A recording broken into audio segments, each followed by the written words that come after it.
Good day. We bring you the latest updates from the Pna Newsroom. The national government assured aid for victims of flash floods and landslides in Davao Sur and Davao Occidental. President Ferdinand R. Marcos Jr. said concerned government agencies are monitoring the situation in these areas. According to the Department of Social Welfare and Development, around 4 families from Davao del Sur and 6,000 families from Davao Occidental were forced to evacuate due to flash floods and landslides.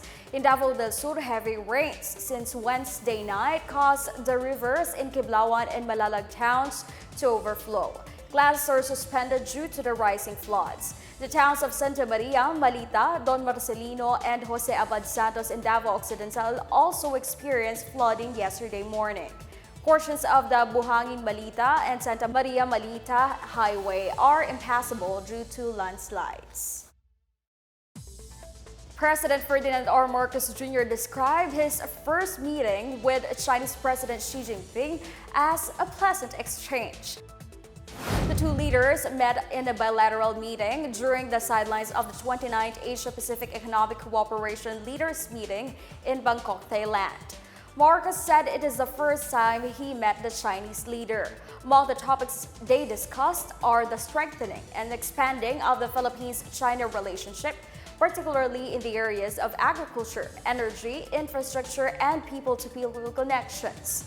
Both leaders agreed to hold more bilateral talks for a more comprehensive discussion on regional and global issues. The Philippines and Bangladesh are seen to further explore business opportunities in information technology, agriculture, and health.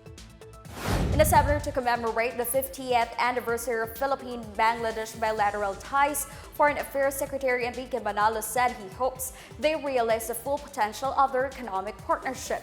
This is trade between Manila and Dhaka increased from about $48 million to $105 million in 2021. Bangladesh Foreign Minister Dr. Abdul Momen, meanwhile, agreed with the need to collaborate in agriculture, digital economy, and education. Bangladeshi envoy to Manila, Boran Udin, said it is time to review bilateral cooperation in the last 50 years. The two nations established formal diplomatic relations on February 24, 1972.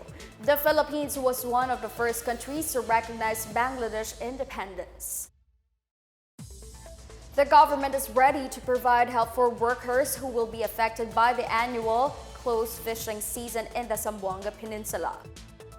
The Department of Labor and Employment has allocated 10 million pesos for affected employees in the fishing and canning sector. They will receive emergency employment assistance under the TUPAD program. Dollar Region 9 Chief Roy Buenafe said about 35,000 workers will be affected by the closed fishing season, which will take effect from December 1 to March 1 next year. The annual 3-month closed season in East Sulusi, Basilan Strait, and Sibugay Bay was first implemented in 2011. Sardine fishing in 3 areas is suspended each year to accommodate the spawning of the Sardinella fish species. That's the latest and the biggest stories from the Pna Newsroom. For more news content, visit our webpage or head on to the Philippine News Agency's Facebook and Twitter accounts. We're also shown on the social media pages of the Office of the Press Secretary and Radyo Pilipinas RP1. Stay tuned for more news updates. I'm Stephanie Civiliano. We tell stories that inspire change.